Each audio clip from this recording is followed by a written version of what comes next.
네, 오늘 히브리서 10장 강의하는 날인데 히브리서 강의를 좀 잠시 접어두고 오늘 예배에 관해서 다시 한번 말씀을 나눴으면 좋겠다라고 생각이 듭니다. 왜냐하면 제가 예배 시간에 시험에 들지 않기 위해서 어떨 때는 막 너무나 막 짜증이 올라올 때가 있어요. 예배 시간에.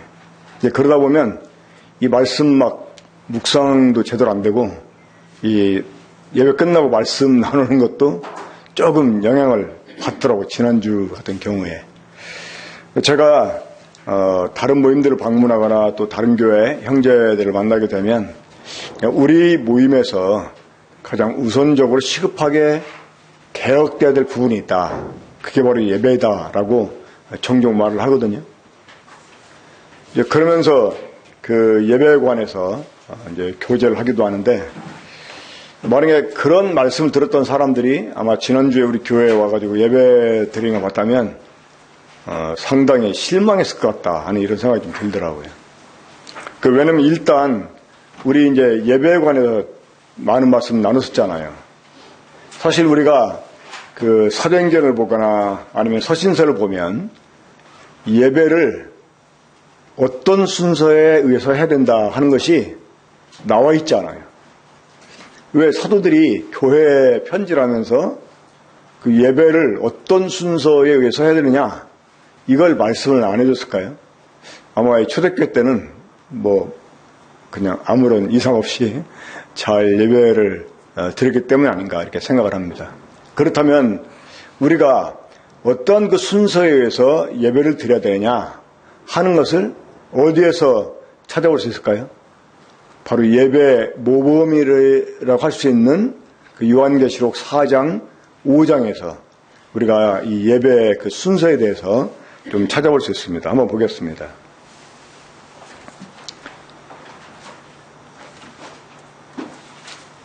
그 요한계시록 4장, 5장 절수가 길지 않기 때문에 한번 저하고 교도하겠습니다.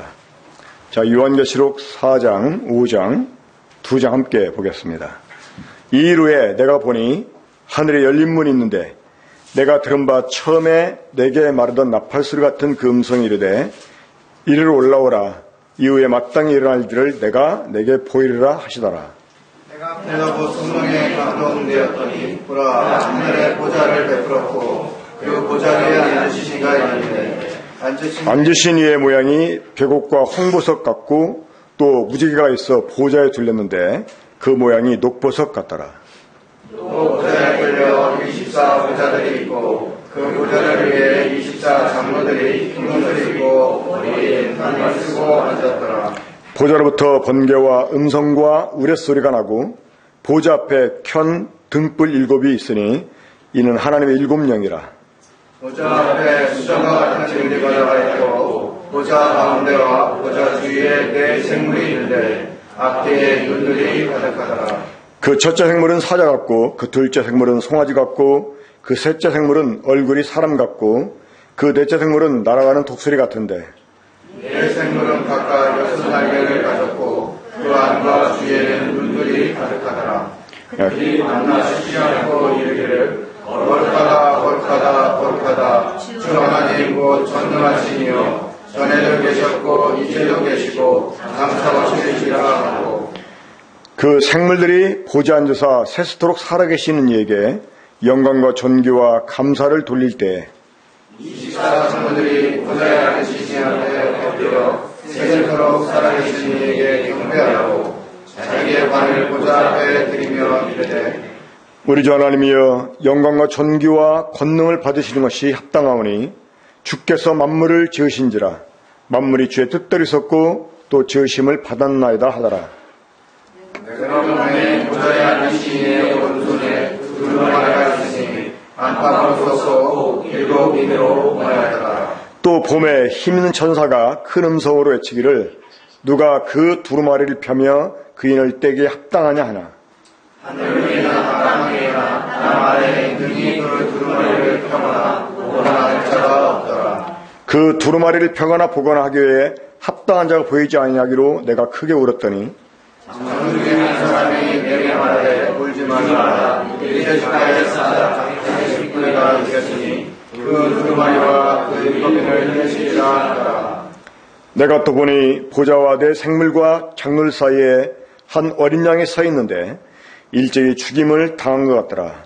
그에게 7뿔과 7눈이 있으니 이 눈들은 온 땅에 보내심을 받은 하나님의 7영이었더라.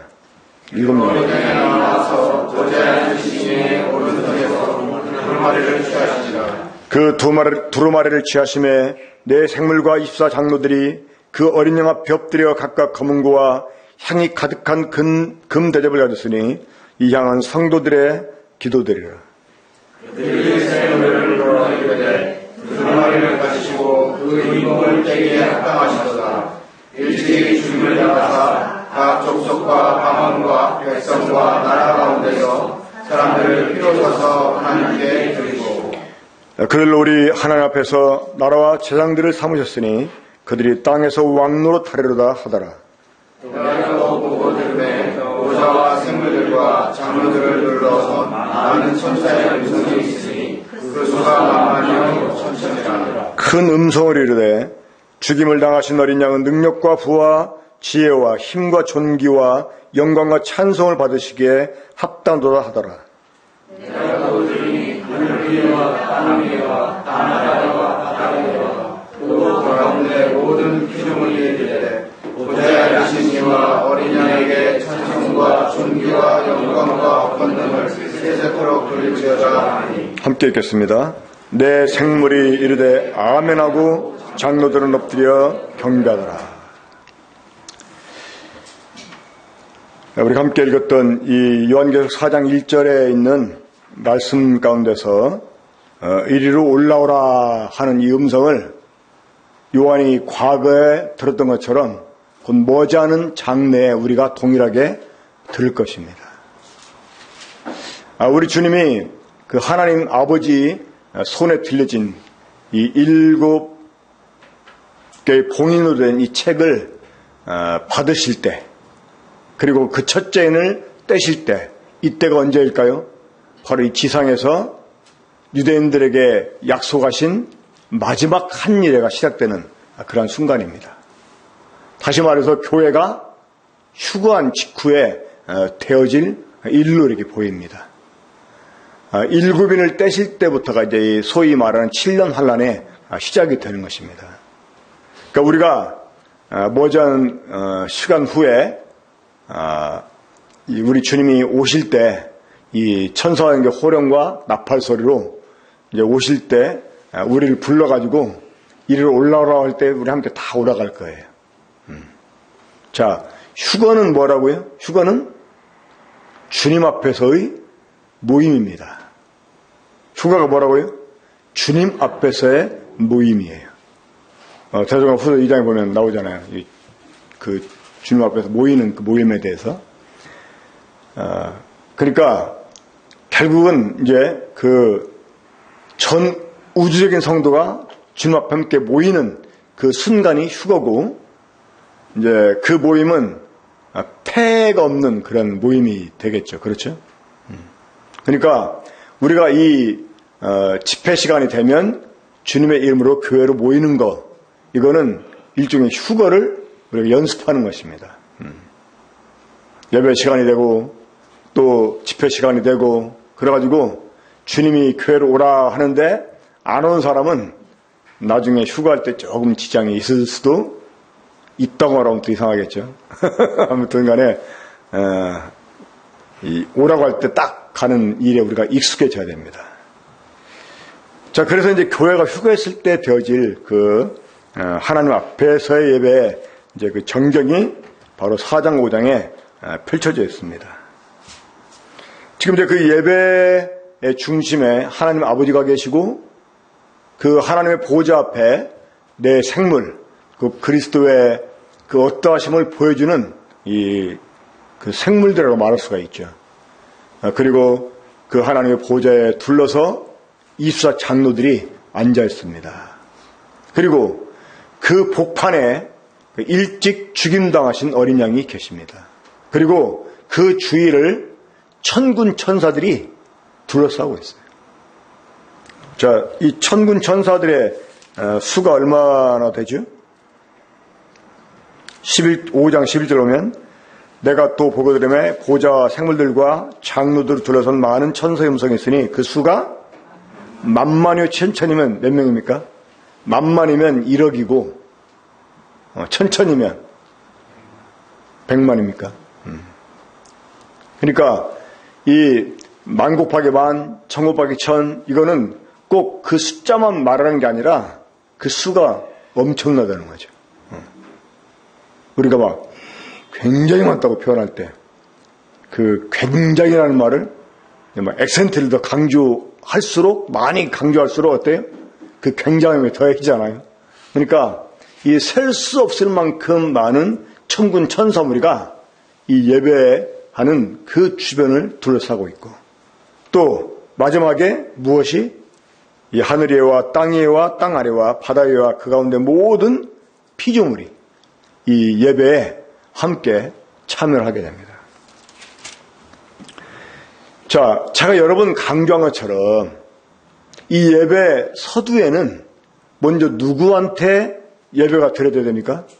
바로 하나님 아버지께 예배가 드려져야 돼요. 원래 예배는 하나님 아버지께 우리가 예수 그리스도의 이름으로 드리는 것입니다. 제가 이제 종종 농담으로 그런 얘기를 하거든요. 한국 모임에서 이제 예배를 시작하니까 우리 주님이 아버지 하나님한테 아버지 그 한국 모임에서 이제 예배할 시간이 됐는데 예배를 받으시러 가시죠 했는데 이 사람들이 아버지 하나님께는 전혀 영광을 안 돌리고 감사도 안 하고 맨 예수님께만 그냥 감사하는 거야. 그럼 하나님이 얼마나 못 적으시겠어요? 얘네들이 이제 예배한다는데 하면 예배를 받아볼까 하는데 보니까 아버지 하나님께는 예배를 안 하고 맨날 예수님께만 하니까 그냥 하나님 아버지는 못 적고 우리 주님이 얼마나 불안하시겠어요? 얘네 왜 그러는 거야? 지금 내 이름으로 아버지께 영광을 돌려야 되는데 왜 얘네들이 자꾸 나한테만 이래? 입장 곤란하게 하면서 주님이 굉장히 당황할 수 있어요. 이거 우스갯소리 같지만 정말 심각한 문제입니다. 그러니까 일반적으로 모임들 가면 이 예배가 처음부터 십자가로 시작해서 십자가로 끝나버려요. 근데 이런 패단을 갖게 한 원인이 무엇일까요? 이 예배라는 말을 만찬 예배라고 하니까 그러는 거예요. 사실은 이 만찬은 주의 만찬은 예배의 한 일부죠. 예배의 중심이 될 수도 있지만 예배의 한 일부고 이 만찬 자체가 예배가 아닌 것입니다. 그래서 우리 형제님들 잘 들으셔야 돼요. 이 예배 서두에 만약에 내가 예배에 참여한다 그러면 주로 우리가 누구를 향해서 영광과 감사를 드려야 됩니까?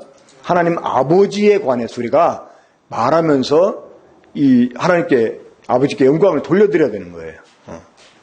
근데 막 처음부터 막 십자가에 관해 막 구속하는 걸 읽어가지고 막 그렇게 해버리면 이 아버지 하나님의 입장이 곤란하시다니까요. 그래가지고 이제 예배가 한참 이렇게 무르익어 가는데 특히 이제 우리 군포 번영교회는 예배 시간이 넉넉하지 않잖아요. 이 1시간 반 안에 말씀까지 다 끝내야 되기 때문에 예배가 50분 안에 끝나야 돼요, 사실은요. 그러니까 사실 우리 형제님들이 서로 양보하려고 머뭇거리는 것도 그렇게 바람직한 일은 아닙니다. 바로바로 참여를 해야 돼요. 그러니까 예배가 이제 무르익어 가지고 이 그리스도의 그 구속이 이제 거론이 되면서 이제 주님께 영광을 돌려드려야 되는데 갑자기 그때 하나님 아버지께 예배 서두에 올릴 만한 이런 찬송을 선택한다거나 또 그런 내용으로 한다거나 그러면 이 예배 분위기가 완전히 깨져버리는 거예요.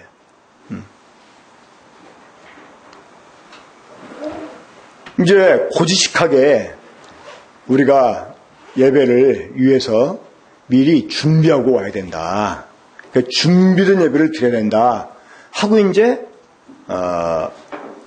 강조하는 말을 이제 듣고 참 순전하게 그렇게 하려고 하는 건 좋아요.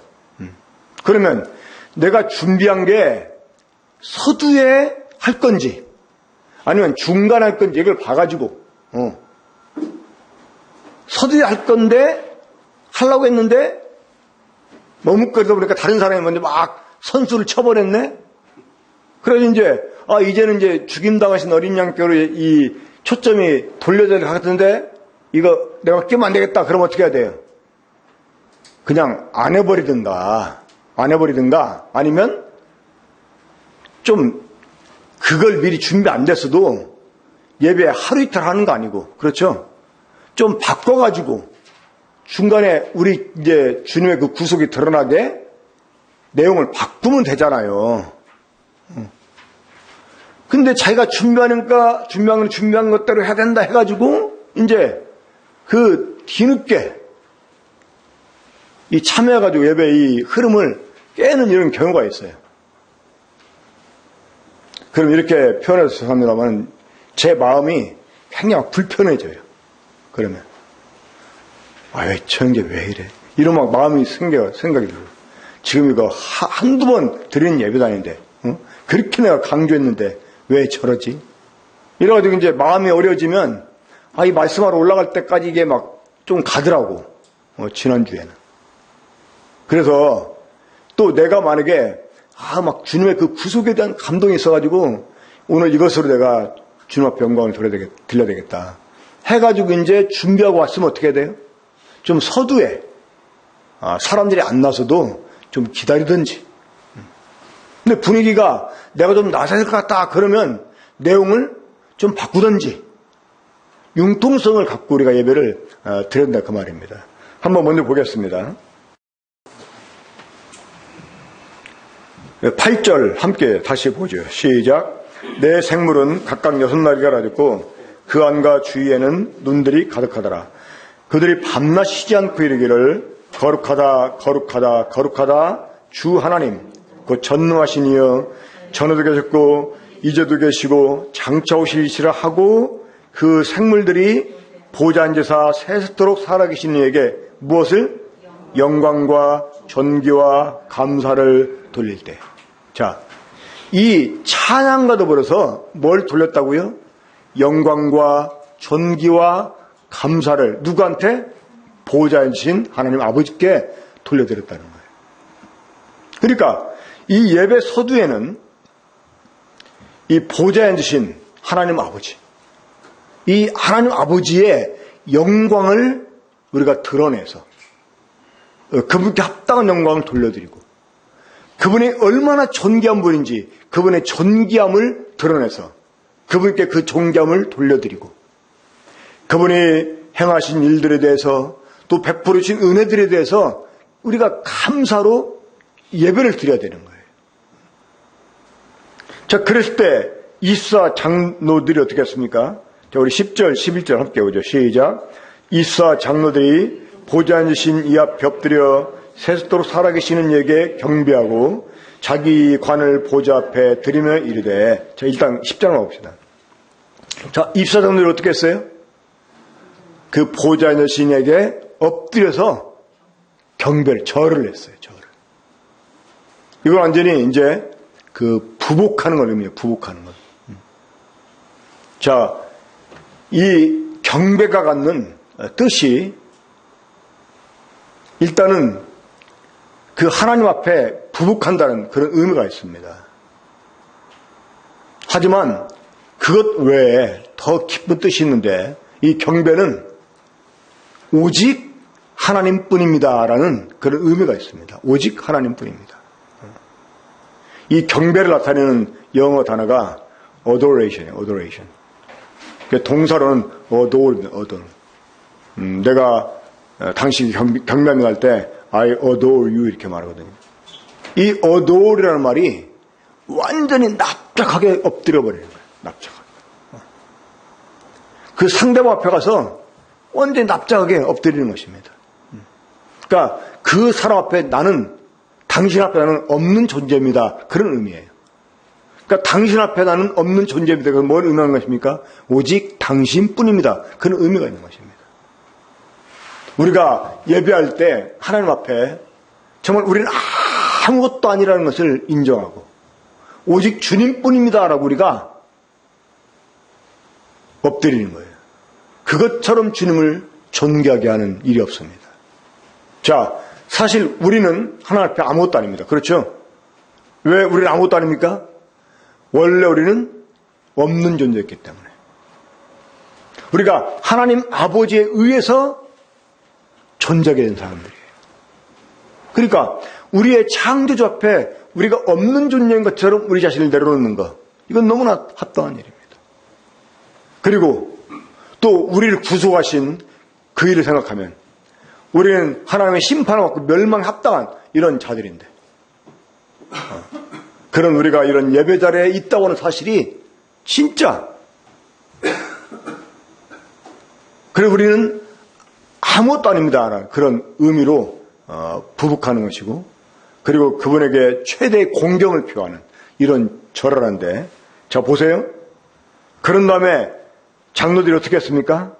자기의 관을 보좌 앞에 들이며 이르되, 자신들에게 주어진 면류관을 벗어서 하나님께 드린 거예요. 하나님 아버지. 자, 이시사 장로는 교회를 대표한다고 그랬습니다. 이 교회는 그리스도 안에서 이스라엘과 이방인이 새 사람이 돼가지고 하나님께 나아가는 그런 존재지 않습니까? 그렇기 때문에 이스라엘 12지파 또 주님 12 제자 해가지고 아마 이 이시사 장로가 이 교회를 대표한다고 볼 수 있습니다. 자, 이 교회를 대표하는 이시사 장로가 보좌에 앉으신 이 앞에 경배하고 자신들의 면류관을 벗어 드리는 일은 이건 사실 교회가 하는 일이죠. 그렇죠? 자, 이 그룹들은, 이 하나님 앞에 있는 내 생물 그 그룹들은 하나님을 찬양했어요. 그들이 늘 옆에서 지켜보던 이 보좌에 앉으신 분의 그 위대하심을 노래했어요. 그러면서 합당한 영광을 돌려드렸는데, 그러나 교회는 그것만 가지고 예배한 게 아니었다는 거예요. 무엇으로? 자신들에게 주어진 영광으로. 그러니까 우리가 구속받고 난 이후에 이 변화된 삶, 그 결과물을 가지고 우리가 사실 예배에 나와야 되는 거예요.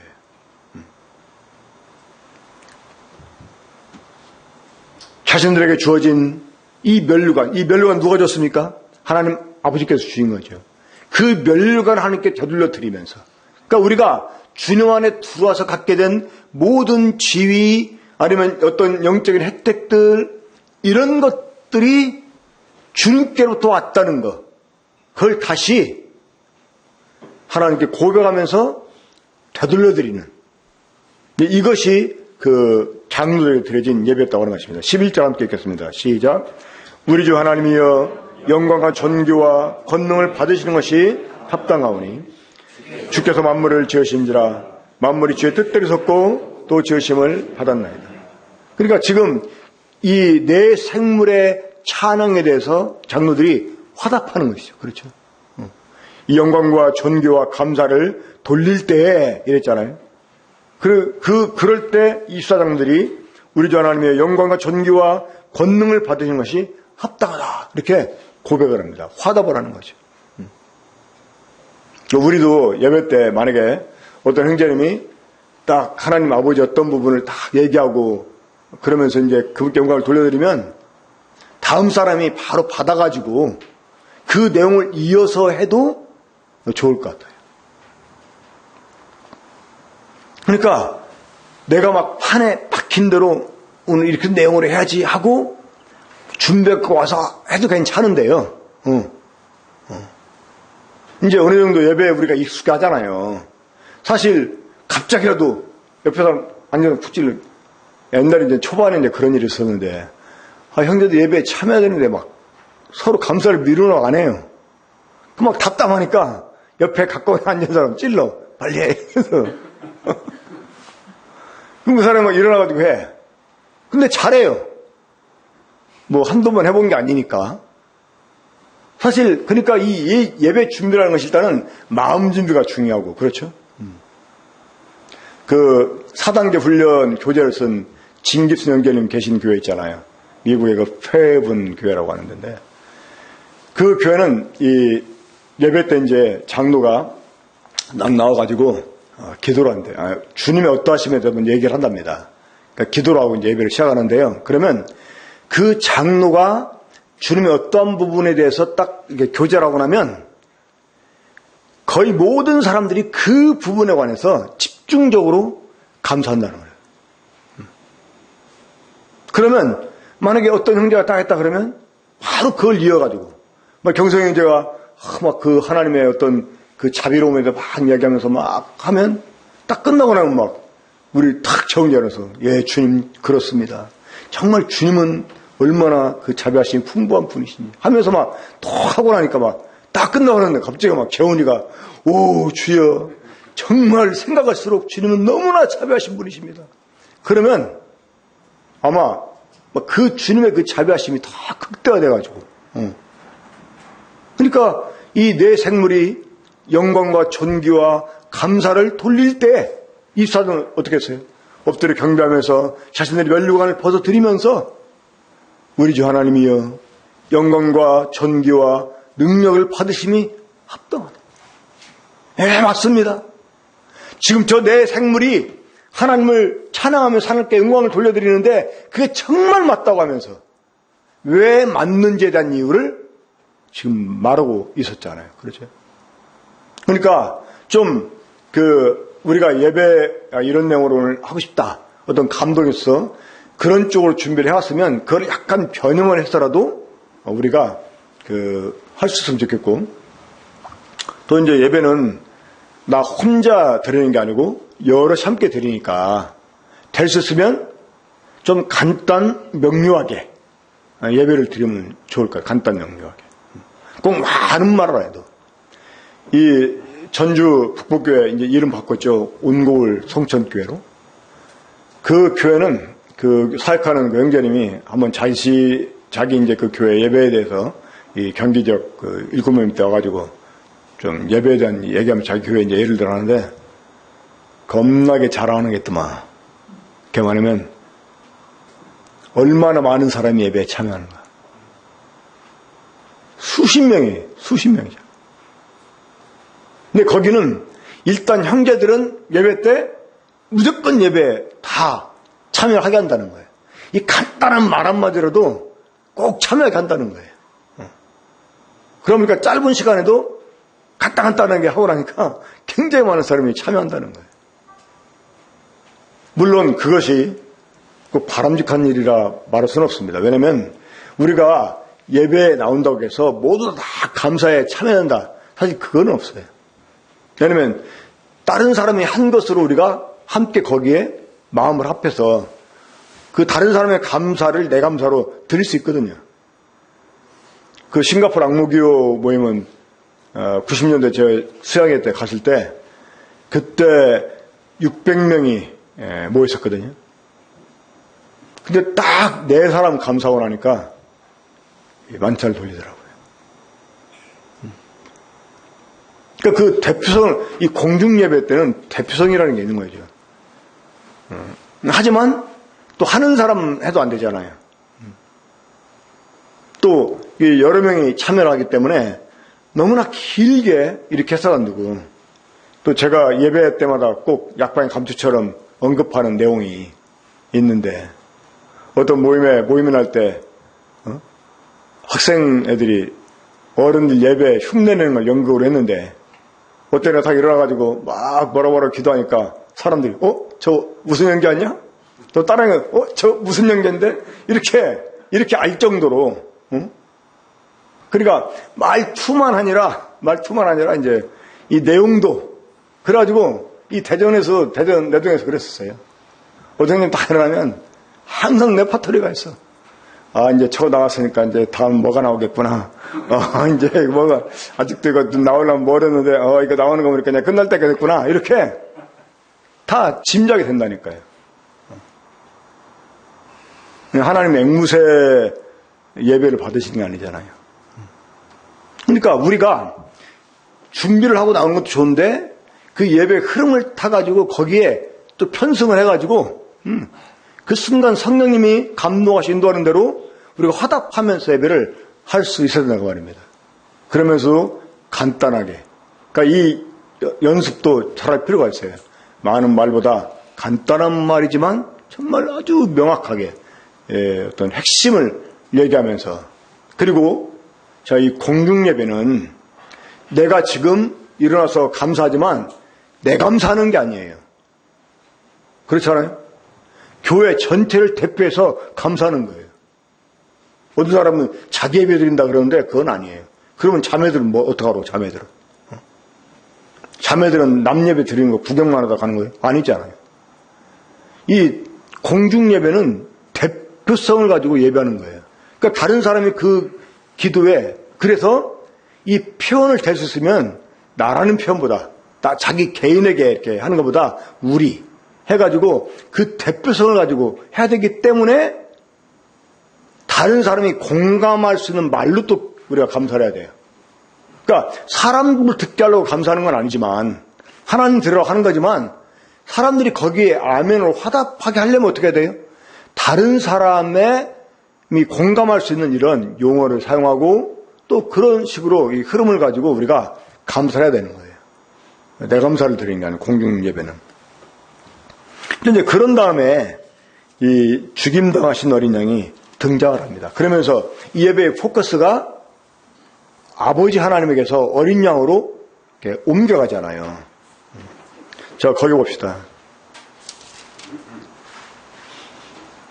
7절 보겠습니다. 5장 7절. 그 어린 양이 나와서 보좌에 앉으신 이의 오른손에서 두루마리를 취하시니라.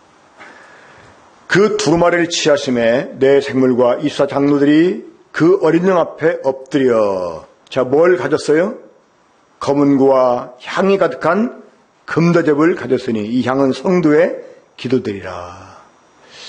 저는 오늘 이 부분이 좀 유심히 보였습니다. 이 어린 양께 예배를 드리는데 그 내 생물과 이스라 장로가요, 뭘 가졌어요? 검은 고와 성도의 기도가 담긴 금대접을 가졌다는 거예요. 자, 그러면 이 이스라 장로가 갖고 있는 금대접, 이 안에 담겨 있는 성도의 기도는 지금 그 순간에 드려진 기도가 아니에요. 그렇죠? 그 순간에 드려진 기도가 아니고 이미 거기다 담아놓은 거야. 담아놓은 걸 가지고 온 거야. 담아놓은 걸. 전 그래서요, 우리의 평상시의 기도가 예배 연장이면서 우리 평상시의 기도가 예배로까지 가는구나. 이걸 다시 한번 생각했어요. 그리고 이 기도 응답의 비결도 역시 이 예배와도 관련 있는 게 아닌가 이렇게 생각이 들더라고요.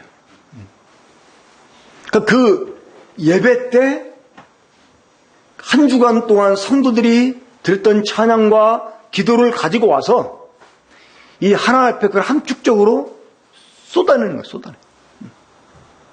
그리고 특별히 이 검은 고를 가졌다는 거. 검은 고. 이거는 이제 우스갯소리입니다.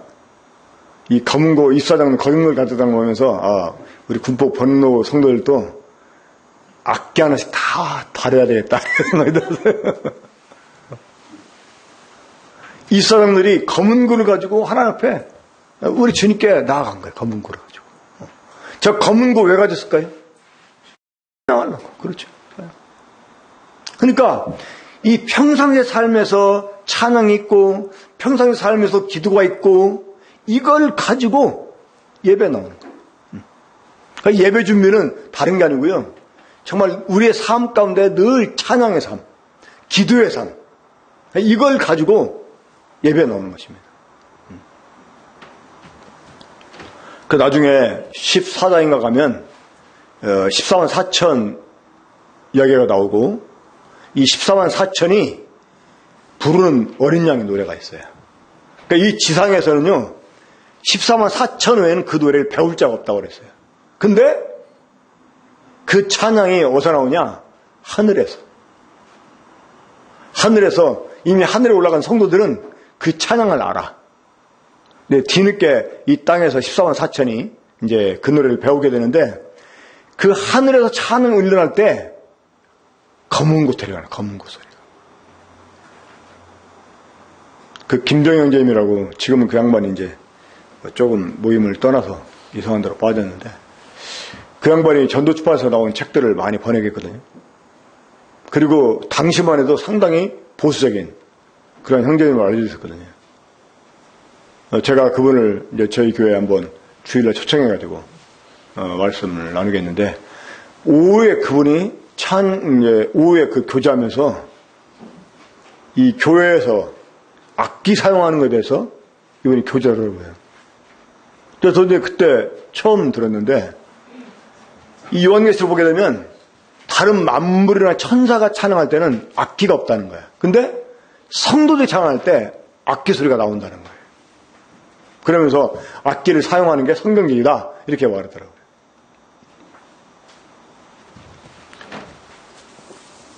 이 다윗이 만든 악기가 성전에서 사용이 됐습니다.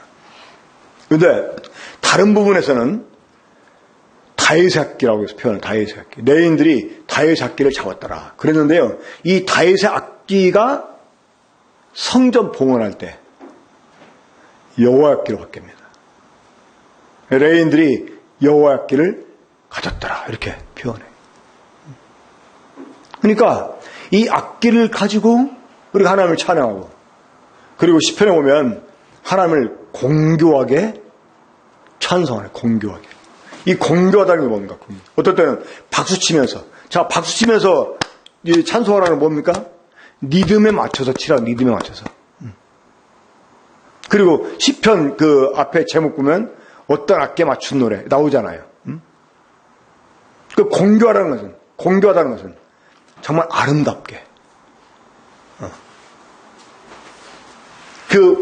정말 그 선율도 아름답고 그리고 화음도 놓고 이렇게 이 아마존 그 원주민들은 노래를 전혀 모르고 그런데요. 이제 어떤 그 내용을 이렇게 얘기해 주잖아요. 그러면 한 사람이 그 내용을 가지고 노래를 그 즉석에서 지어서 부른답니다. 근데 그 노래를 듣는 사람들이 옆에서 화음을 음악 공부 전혀 안 했는데 그러니까 하나님이 원래 사람들에게 그런 능력을 주셨던 것 같아요. 이 하나님의 찬송을 부르게 하려고 하나님의 백성을 지었다고 그랬잖아요. 그래서 이렇게 딱 누가 노래를 하나 원래 그런 노래가 있는 게 아니야.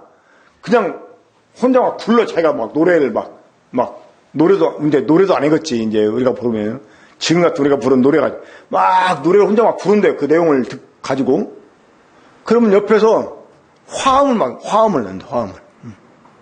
하나님 우리 사람들에게 그런 능력을 주셨어요. 우리 형제 사람들 다 그런 능력 갖고 있다고 믿으십시오. 그러니까 이 새로운 노래 배우는 거 두려워하지 말고요. 뭐 콩나물 대가리 왜 이렇게 어렵냐 이렇게 뭐 이러고 말하지 말고 그냥 그리고 될 수 있으면 좀 화음 좀 넣어가지고 우리 이 모임은 성가대가 없다 보니까 우리 형제자매들이 이 테너, 베이스, 뭐 엘토 이런 거 화음을 좀 잘 못 넣는 것 같아요. 이것도 연습하면 되는데 지금 제가 이제 우리 모임 한 그 이벤트로 노예들이 합창, 그러니까 이탈리아 말로 한번 그 합창을 한번 함께 연습해서 불러보자. 지금 이런 계획을 갖고 있습니다. 이 지금 악보도 가사도 한글로 다 지금 달아놓고 막 이랬는데 그 24 장로들이 검은 고를 가지고 성도의 기도가 담긴 금대접을 가지고 어린 양 앞에 엎드렸다는 거예요. 그러니까 우리의 찬양이 우리의 기도가 예배로 이어지고 계속 그 예배 때 드려진 영광의 그 감동이 또 한 주간의 삶을 계속 찬양과 기도로 이어지게 하고. 이 예배가 이런 식으로 드려야 돼요. 그러면서 이제 이 어린 양에 관해서 이 찬양이 계속 드려지게 됩니다. 이제 그러면서 천국 천사들은 이제 하나님 아버지와 이제 어린 양께 동시에 또 찬양을 이렇게 드리게 되죠. 그리고 장로들의 특징이 있어요. 장로들은 매번 경배하는 거예요. 경배하는 거. 이 마음으로 다해서 하나님 앞에 구복을 의미하는 이 존경을 의미하는 이런 절을 하는 이런 모습 보게 됩니다. 우리가 이런 마음으로 이런 순서에서 예배에 참여를 해야 돼요. 예배에 참여. 특히 우리 형제님들은 예배에 대한 또 책임감을 가져야 됩니다. 솔직히 우리 자매들한테 이 예배에 참여하러 가면 우리 자매는 능력 없어서 못할 것 같아요. 더 잘할 수 있어요.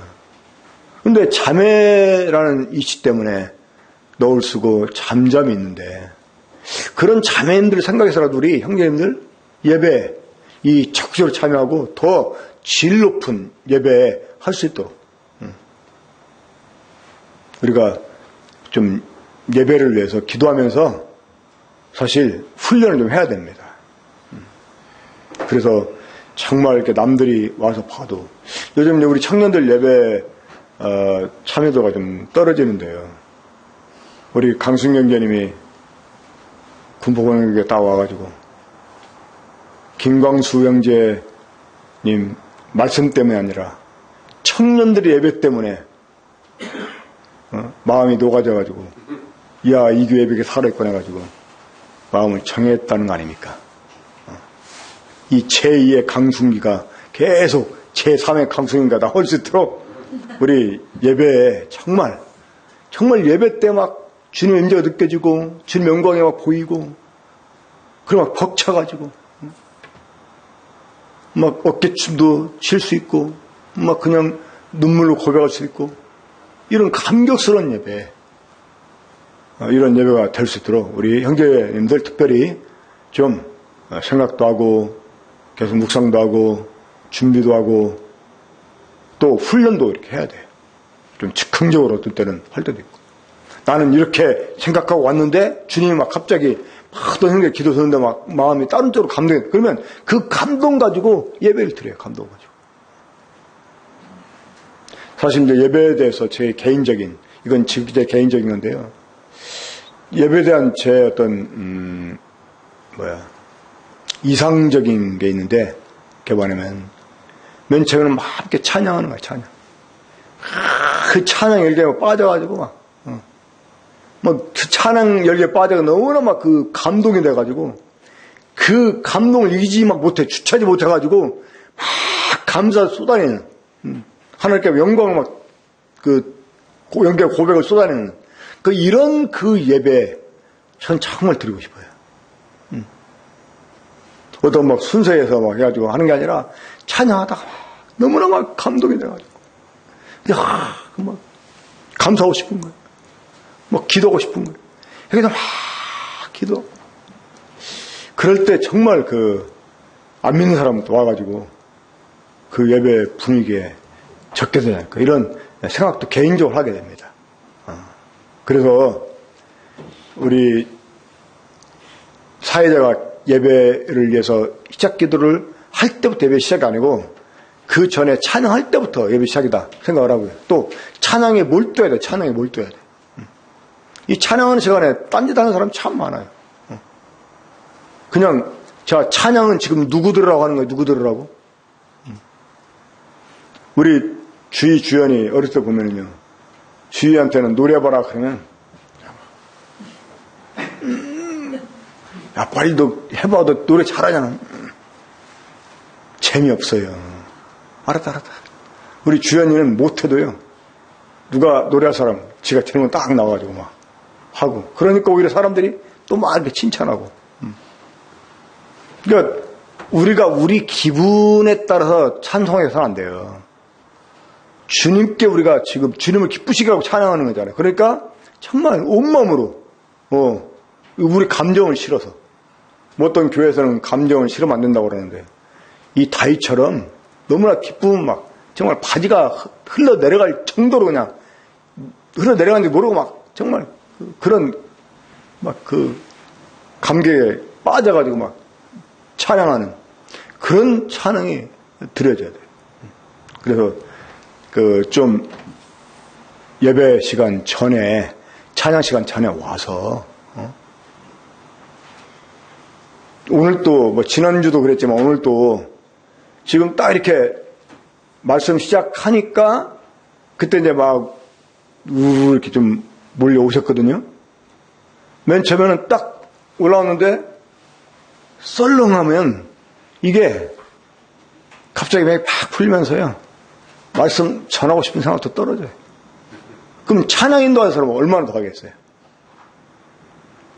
여러분들은 앞에만 보니까 찬양 인도자만 보니까 찬양 인도자가 아무렇지 않게 막 잘 하는 것 같잖아요. 하지만 이게 지금 몇 사람 또 앉혀놓고 몇 사람 앉혀놓고는 쇼를 하잖아요. 막 많은 사람 있는데서 막 찬양 인도하는 것처럼 참 맥풀리는 일이에요. 우리가 이 찬양에도 그 평상시에도 찬양을 많이 하고 일상생활에서 듣기만 하지 말고 기도도 많이 하고 이런 걸 가지고 우리가 예배 때 나오고 근데 이제 무엇보다도 오늘 예배의 그 흐름을 잘 타고 또 그 예배 분위기가 막히지 않게 또 가라앉지 않게 또 대표성을 가지니까 명료하게 사람들이 화답할 수 있는 이런 말로 해서 꼭 틀에 박힌 대로 준비한 거 그대로 앵무새처럼 읽는 것이 아니라 물론 이제 잘 못하는 사람은 그렇게라도 하면 좋죠. 하지만 좀 그 성령의 흐름을 따라서 그 변형해서라도 거기에 또 화답하면서 이렇게 하면서 예배를 더 풍성하게 하면 좋겠다 이런 생각이 들어서 오늘 예배에 대해서 잠깐 다시 말씀을 드렸습니다. 제가 답답해서 말씀드렸어요. 답답. 시험에 들지 않게 해서. 이 말씀 좀 명심하시고 우리 이번 돌아오는 주일부터 좀 달라진 예배 드렸으면 좋겠습니다. 기도하겠습니다. 우리 사랑하시는 아버지 하나님, 오늘 저희들에게 다시 참 천상에서 드려진 예배를 통해서 또 우리 예배가 어떠해야 되는지 다시금 돌아볼 수 있게 하시니 감사를 드립니다.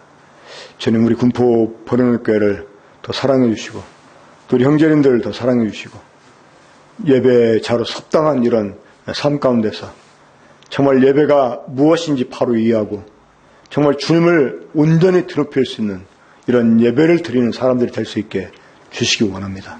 그래서 온 천하가 하나님이 이 교회 안에 계시니 참 이 교회 안에서 잠잠하게 되는 이러한 역사를 볼 수 있게 해주시고 안 믿는 사람이라도 와서 정말 이 살아계신 하나님을 느낄 수 있는 이런 예배를 우리가 드릴 수 있게 주시기 원합니다. 이후에서 우리의 기도 집회까지 함께 주셨길 바라오며 이 모두를 주의 예수님의 이름으로 기도합나이다. 아멘.